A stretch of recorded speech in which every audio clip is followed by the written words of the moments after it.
Hello guys, welcome back to my channel. তো আজকাল একটি নতুন ভিডিওতে তোমাদের সকলকে স্বাগতম। দেখো ঘড়িতে বাজে 6টা, আমি আছি জলঢাকা বাস স্ট্যান্ডে দাঁড়িয়ে নেপাল যাব। নেপালের উদ্দেশ্যে দাঁড়িয়ে আছি। নেপাল তোমরা জানো আমাদের ভারতের পার্শ্ববর্তী একটি রাষ্ট্র। নেপালে কেন যাব? নেপালে যাব চোখ দেখাতে। নেপালের চোখের ডক্টরের নাম ডাক শুনেছি, চোখের ডক্টর খুব ভালো। তো নেপাল যাচ্ছি আমি আজকে, এবং এই ছোট্ট জার্নিটি তোমাদের সামনে ভিডিওর মাধ্যমে তুলে ধরছি।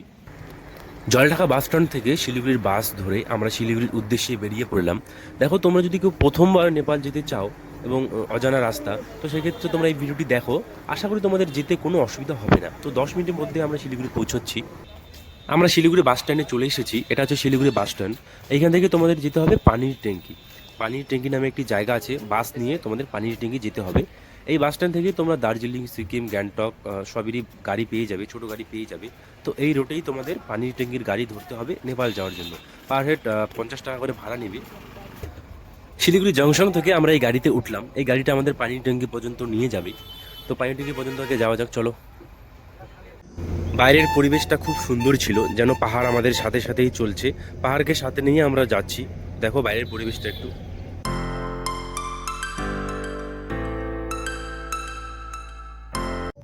তো এই হচ্ছে পানির ট্যাঙ্কি বাজার। আমরা পানির ট্যাঙ্কি বাজারে পৌঁছে গেলাম বাস থেকে নেমে। এখন আমরা টোটো নিয়ে নেব।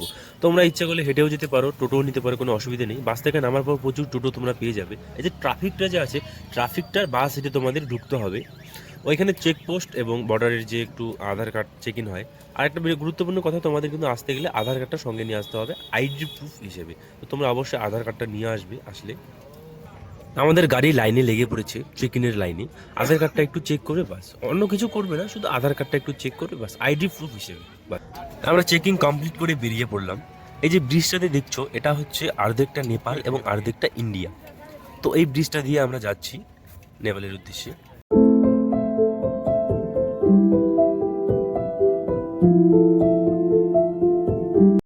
আমাদের ইন্ডিয়ার টোটো পুরোটা আসলো না, অর্ধেক থেকে নেপালের টোটোতে করে উঠতে হলো আমাদের, কারণ ওদের একটা ইউনিয়ন করা আছে।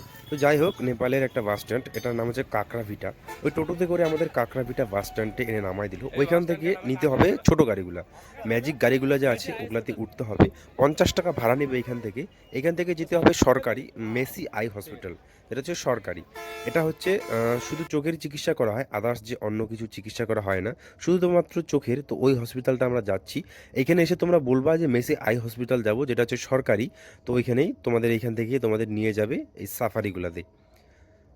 দেখো এই যে সাফারিগুলো দাঁড়িয়ে আছে এখানে।